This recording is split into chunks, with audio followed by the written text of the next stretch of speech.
직원에게 주 52시간을 넘겨 일하도록 내버려둬 결국 극단적 선택에까지 이르게 한 사업주가 1심에서 벌금형을 선고받았습니다. 법원은 과로를 당연하게 여기던 기존 관행에 경고가 필요하다고 처벌 이유를 밝혔는데요. 노동계는 아직 갈 길이 멀다는 입장입니다. 나혜인 기자입니다. 서울의 한 전자상거래업체 회계팀에서 일하던 박모 씨는 지난 2014년 11월 견디기 힘든 과로에 시달렸습니다. 원래 다른 부서보다 일거리가 많았는데 외부 투자 유치 업무까지 겹치면서 야근이 급격히 늘었고 심지어 오전 9시쯤 출근해 다음 날 아침이 돼서야 퇴근한 뒤 3시간 만에 다시 출근한 날도 있었습니다. 참다 못한 박 씨는 결국 극단적 선택을 했고 노동당국은 4년 만에 박 씨의 죽음을 업무상 재해로 인정했습니다. 사업주 A씨도 근로기준법상 제한시간인 52시간을 초과해 박 씨를 일하게 한 혐의로 재판에 넘겨졌고 1심 법원은 공소사실을 모두 유죄로 인정해 벌금 400만 원을 선고했습니다.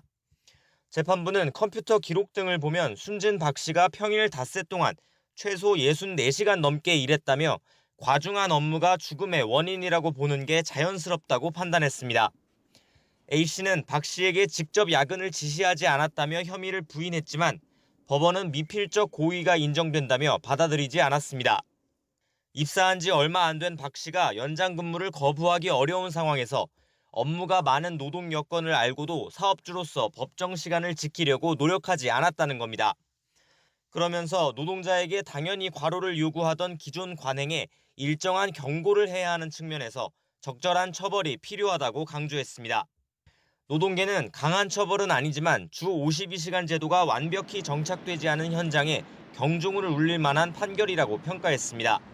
노동부에서 애초에 이거에 대해서 그냥 시정 지시만 하거나 아니면 좀 긴 유예 기간을 둬서 실제 법이 작동하지 않도록 막고 있는 문제가 있고 현장에 있는 노동자들이 일일이 이런 법의 문제를 고소하거나 문제를 제기하는 것이 쉽지 않은 상황입니다.